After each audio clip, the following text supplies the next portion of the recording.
ঘরের ভেতর বউ জামাইয়ের মধ্যে শান্তি নাই, দোকানে গেলে দোকানদারের সাথে শান্তি নাই। এই মুহূর্তে ঈদ যাত্রায় যারা বাড়িতে যাচ্ছেন ট্রেনের ছাদে চড়ে অথবা বাসের ছাদে চড়ে যাবেন না, সেখানেও কিন্তু শান্তি নাই, দুর্ঘটনা ঘটার সংখ্যা আছে।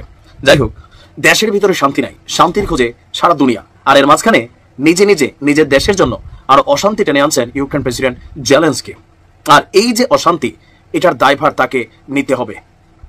গেল 2 থেকে 3 দিন আগে রাশিয়ার অভ্যন্তরে 4টি প্রধান যুদ্ধ বিমান ঘাঁটিতে ইতিহাসের সবচেয়ে বড় হামলা চালিয়েছিল ইউক্রেন প্রেসিডেন্ট জেলি। আপনারা জানেন যে প্রায় 40টিরও বেশি যুদ্ধ বিমান ধ্বংস হয়েছে রাশিয়ার, ক্ষয়ক্ষতি হয়েছে এখানে বিলিয়নস অফ ডলারের। তো তখনই আমি বলছিলাম যে এটার একটা কড়া জবাব কিন্তু রাশিয়া দেবে। আলোচনায় পারমাণবিক হামলার আশঙ্কা, তবে আমার মনে হয় না পারমাণবিক হামলা রাশিয়া করবে, কারণ যদি করতো ইতিমধ্যে করে দিত, বারবার বলে কিন্তু আসলে করে না। তবে হতে পারে যে আপনার দূরপাল্লার যে ব্যালিস্টিক ক্ষেপণাস্ত্রগুলো আছে অথবা পারমাণবিক হামলার জন্য ব্যবহৃত যে ব্যালিস্টিক ক্ষেপণাস্ত্রগুলো ক্যারিয়ার টাইপের, সেগুলো দিয়ে একটা বড় ধরনের হামলা চলতে পারে ইউক্রেনে। আর দেশ জুড়ে জারি করা হয়েছে সতর্কতা। ইভেন আসন্ন রাশিয়ার হামলাকে মোকাবেলা করতে ইতিমধ্যেই ব্যাপক প্রস্তুতি নিয়েছে ইউক্রেন। অপরদিকে ইউক্রেনের ড্রোন হামলার জবাব যেন খুব বেশি করা না হয়, এ বিষয়ে ট্রাম্পের ফোন গেছে পুতিনের কাছে। তবে পুতিন বলছে ইউক্রেনের ড্রোন হামলার কড়া জবাব রাশিয়াকে দিতেই হবে, এটা তার দেশ এবং জনগণের কাছে অঙ্গীকার। গতকালকে যুক্তরাষ্ট্রের প্রেসিডেন্ট ট্রাম্পের সাথে প্রায় 1 ঘন্টারও বেশি 2 নেতার মধ্যে কথা হয়। সেখানে ফোন আলাপের পর ট্রাম্প নিজেই বলেছেন যে এই আলোচনা থেকে তাৎক্ষণিক শান্তি আসলে আসবে না। ট্রাম্পের বক্তব্য, পুতিনের সাথে ফোন আলাপে রাশিয়ার বিমান ঘাঁটিতে ইউক্রেনের হামলার বিষয়ে আলোচনা হয়েছে। তিনি পুতিনকে পাল্টা হামলা থেকে বিরত থাকার আহ্বান জানাননি বলেও নিশ্চিত করেছে ট্রাম্প। মানে ট্রাম্প হচ্ছে কি আমাদের কুমিল্লার ভাষায় আছে যে লাগাইয়া জং দিদার গাজী, মানে জং মানে হচ্ছে ঝগড়া, তো দিদার গাজী হচ্ছে ঝগড়া লাগাই দিছে, মই তুলে নিচ্ছে ফটক গাজী। এটা একটা লম্বা চূড়া ইতিহাস, একদিন বলবো।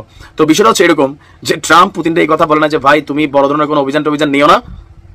মানে ট্রাম্পের বক্তব্য যে এখানে যতটুকু আমরা বোঝানোর চেষ্টা করছি, কিন্তু পুতিন নাছুর বান্দা, আর সেই কারণে আমি তাকে শক্তভাবে ইউক্রেনে যেন পাল্টা কোনো বড় রকমের মানে হামলা না চালায়, সেই ব্যাপারে আসলে কোনো রকম না করা হয়নি। তবে পারমাণবিক ইস্যুতে বলা হয়েছে যেন ধৈর্য ধারণ করে। আচ্ছা, আমরা ট্রাম্পের দাবি যে কিয়েভের দাবি মস্কোর প্রায় অর্ধশত যুদ্ধ বিমান ধ্বংস বা ক্ষতিগ্রস্ত হয়েছে অপারেশন স্পাইডার ওয়েব নামে যে অভিযান চালানো হয়েছিল। স্যাটেলাইট চিত্রে 7টি ভারী বোমারু বিমান ধ্বংস হয়ে পড়ে থাকতেও দেখা গেছে। পুতিন বলছে যুদ্ধবিরতির প্রস্তাব দিয়ে ইউক্রেন শুধু সময় নিতে চায় যাতে তারা পশ্চিমা অস্ত্রের মজুদ বাড়াতে পারে। পুতিনের ভাষায় ওদের পুরস্কার দেওয়ার কিছু নেই। ইউক্রেনের সন্ত্রাসী হামলায় রাশিয়ার রেল লাইন এবং সেতু ক্ষতিগ্রস্ত হয়েছে, আর এর বেদনাদায়ক এবং কড়া জবাব রাশিয়া দিতে অঙ্গীকারবদ্ধ।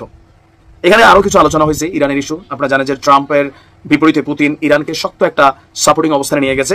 তো এই ব্যাপারে বিস্তারিত কোনো বক্তব্য আসেনি। তবে রাশিয়া কি হামলা চালাবে স্পাইডার ওয়েবের বিপরীতে, এটা কি ধরেন সুপারম্যান ওয়েব হবে নাকি আসলে আর কি কি হবে আমি জানি না, দেখা যাক। তবে একটা বড় ধরনের অভিযান রাশিয়া পরিচালনা করবে, কখন করে কি করে সময় বলে দেবে। ভালো থাকুন।